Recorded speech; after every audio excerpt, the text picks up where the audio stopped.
Salam Bapak Ibu yang diberkati oleh Tuhan kita Yesus Kristus. Selamat pagi bagi kita semua di hari yang luar biasa ini, hari yang dijadikan Tuhan untuk mengawali seluruh rangkaian kegiatan kita di hari ini dan sepanjang usbu pelayanan kita. Mari kita satu dalam doa, kita berdoa. Terima kasih Allah Bapa dalam kerjaan sorga, Bapa yang kami sembah melalui Putramu Yesus Kristus, Tuhan dan Juru Selamat kami yang hidup.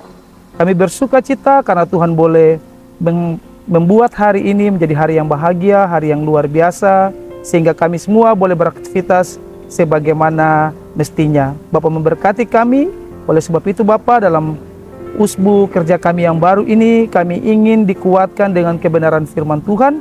Oleh sebab itu kuasai hati dan pikiran kami, supaya setiap pendengar di mana saja mereka berada, mereka juga dikuatkan dan dikenyangkan oleh kebenaran firman Tuhan yang akan kami bawakan. Terima kasih Tuhan Yesus. Amin.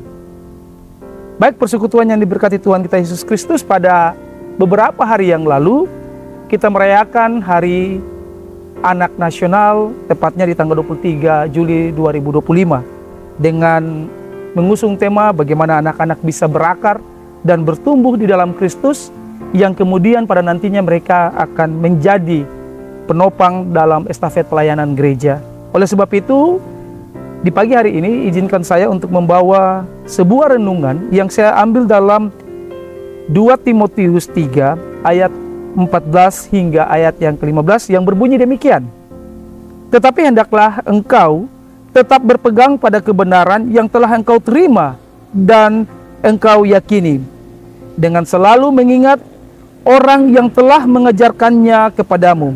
Ingatlah juga bahwa dari kecil engkau sudah mengenal kitab suci yang dapat memberi hikmat kepadamu dan menuntun engkau pada keselamatan oleh iman kepada Yesus Kristus. Persekutuan yang diberkati oleh Tuhan kita Yesus Kristus, sehubungan dengan Hari Anak Nasional, saat ini kita mengenal dua istilah yang sangat populer, yaitu sandwich generation dan strawberry generation. Tentunya kita bertanya, apa itu sandwich generation dan strawberry generation? Sandwich generation adalah generasi yang diapit oleh orang tuanya dan juga oleh anak-anaknya, di mana dia menjadi tulang punggung keluarga. Dia harus berjuang untuk menghidupi orang tuanya, baik lewat biaya pengobatan dan lain sebagainya, tapi juga di saat yang bersamaan dia harus menjadi tulang punggung untuk keluarganya, membiayai anak-anaknya sekolah, kesehatan dan lain sebagainya. Nah, di sisi lain ada strawberry generation. Nah, strawberry generation ini menunjuk kepada generasi masa kini yang kemudian dia tumbuh menjadi generasi yang rapuh, yang lemah, yang tidak kuat, yang selalu menginginkan kenyamanan. Dia tidak ingin berjuang, tetapi yang dia cari adalah bagaimana dia bisa mengamankan dirinya dan menyamankan situasinya. Bapak Ibu, kita diperhadapkan dengan dua golongan dari sandwich generation, tetapi pun dengan strawberry generation. Nah, berkaca dari dua hal tersebut dan juga dalam rangka Hari Anak Nasional yang telah kita jalankan secara bersama-sama, maka kita mempelajari hari ini bagaimana Timotius dinasihati oleh Paulus dalam suratnya untuk Timotius harus dia tetap berpegang teguh pada kebenaran yang telah diajarkan sejak dini. Oleh sebab itu Bapak Ibu yang diberkati oleh Tuhan Yesus Kristus, marilah kita melihat apa yang membedakan Timotius dia begitu beda. Ada 3 hal yang saya mencatat dari pembacaan kita di hari ini. Yang pertama, Timotius telah dididik sejak ia masih kecil. Kalau kita lihat dalam ayatnya yang ke-15, ia diajarkan kitab suci oleh neneknya Louis dan juga oleh ibunya Eunike. Hal ini menandakan bahwa sejak kecil Timotius selalu akrab dengan yang namanya firman Tuhan.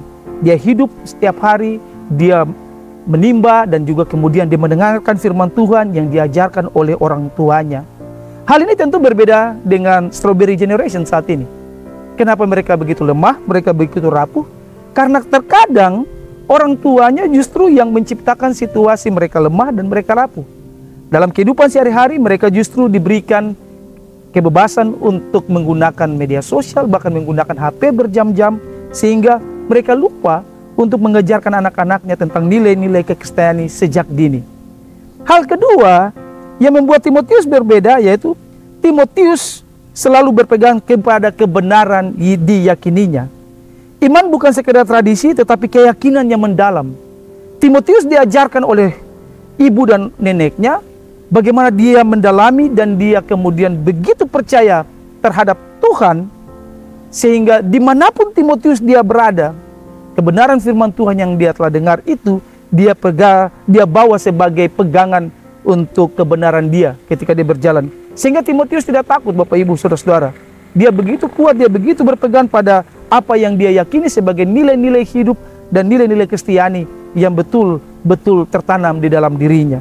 Berbeda dengan anak-anak saat ini, ketika ajakan yang datang dari teman-temannya atau kelompoknya supaya dibilang ngetren, supaya dibilang bagus dan dibilang tidak ketinggalan zaman, akibatnya mereka terjun masuk untuk mencobai hal-hal yang justru menghancurkan kehidupan mereka pada nantinya. Bapak Ibu yang terkasih, hal ketiga yang bisa kita pelajari dari Timotius yaitu hikmat dan keselamatan dari firman. Alkitab memberinya ketahanan mental dan spiritual, sehingga ketika Timotius di mana ia berada, dia selalu memegang kebenaran firman Tuhan. Bapak Ibu yang diberkati oleh Tuhan Yesus Kristus, maka apakah yang bisa kita ambil dan kita aplikasikan dalam kehidupan kita sebagai orang tua, dalam mendidik anak-anak kita agar tidak menjadi strawberry generation? Saya mencatat ada 5 hal di sini. Yang pertama, ajarkanlah kepada anak-anak kita tentang ketekunan, bukan tentang kenyamanan. Banyak sekali orang tua yang selalu memberikan kenyamanan kepada anak-anaknya dan lupa tentang memberikan ketekunan kepada mereka. Hal yang kedua, tanamkan identitas dalam Kristus, bukan pada pujian. Nah, ini yang menjadi catatan penting Bapak Ibu, saudara-saudara yang diberkati.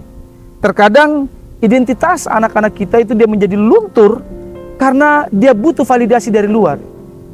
Dan ini menjadi tantangan bagi kita. Anak-anak kita mencari validasi, apakah saya sudah oke, apakah saya sudah bagus, sehingga mereka kehilangan citra diri dan identitas sebagai anak-anak Kristus. Yang ketiga, mereka harus dilatih tentang tanggung jawab dan pelayanan. Nah, ini kita bisa lihat, saya menggaris di dalam Lukas 16 ayat 10, barang siapa setia dalam perkara kecil, ia setia juga dalam perkara besar. Bapak Ibu, saudara-saudara terkasih, ketika kita memberikan tanggung jawab kepada anak-anak kita, contohnya seperti mereka melayani di gereja, dan juga ajak mereka ketika mereka harus terlibat di dalam pelayanan, maka itu adalah hal yang sangat luar biasa. Kita mengajarkan dari hal kecil, supaya mereka bisa bertanggung jawab, baik dalam kehidupan mereka, dan juga di dalam pelayanan mereka. Bapak Ibu yang terkasih, hal keempat yang dapat kita ajarkan kepada anak-anak kita yaitu bagaimana kita membangun mental pemenang melalui firman Tuhan. Nah, ketika anak-anak kita gagal Bapak Ibu, kita harus berani katakan kepada mereka bahwa kegagalan bukanlah suatu proses akhir, tetapi itu adalah proses belajar, supaya anak-anak kita tetap memiliki mental survive, mental yang siap juang dan tidak mudah menyerah. Dan hal kelima, untuk membebaskan anak-anak kita dari strawberry generation, kita harus mendidik mereka dengan disiplin, tetapi juga dengan penuh kasih. Bapak Ibu, apabila anak-anak kita bersalah, maka tegurlah mereka. Tetapi juga kita memberikan penjelasan kenapa mereka harus ditegur. Dan yang kedua, Bapak Ibu, di dalam semua pengajaran, kita alasi semua itu dengan landasan kasih. Bapak Ibu, harapan terbesar dari kita, orang tua, adalah anak-anak kita memiliki mental spiritual sebagaimana yang diajarkan di dalam pembacaan kita lewat tokoh Timotius. Bagaimana Timotius tumbuh menjadi seorang pemuda yang gagah, yang mental pelayanannya sangat luar biasa, yang tidak mudah menyerah ketika dihadapi dengan berbagai persoalan. Inilah yang kemudian kita harapkan, bahwa generasi kita juga harus menjadi generasi sebagaimana yang digambarkan dalam pembacaan Alkitab lewat sosok seorang Timotius. Tuhan memberkati kita, dan kita berdoa agar anak-anak kita menjadi tumbuh anak-anak yang luar biasa, anak-anak yang takut akan orang tua, tetapi juga takut akan Tuhan. Bapak Ibu, Tuhan memberkati kita dengan kekuatan firman-Nya. Amin. Menutup seluruh renungan kita di pagi hari ini, izinkanlah saya untuk mendoakan secara bersama-sama. Bapa dalam kerajaan sorga, terima kasih karena kami boleh mendengarkan kebenaran firman Tuhan.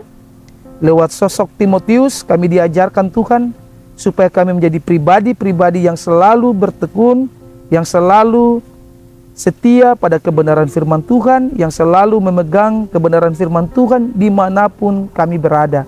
Supaya kelak kami tumbuh menjadi anak-anak, menjadi pribadi yang luar biasa, menjadi pribadi yang memiliki identitas yang jelas, yaitu identitas Kristus yang menempel dalam diri dan kehidupan kami. Berkatilah kami ya Tuhan sebagai anak-anak, supaya ketika kami tumbuh, ketika kami berkembang, biarkanlah kebenaran firman Tuhan yang menjadi pedoman dan penuntun pada kehidupan kami. Begitupun berkati orang tua kami, papa mama kami, supaya mereka juga diajarkan menjadi orang tua yang setia terhadap tugas tanggung jawab dalam mendidik tumbuh kembang dari anak-anak mereka.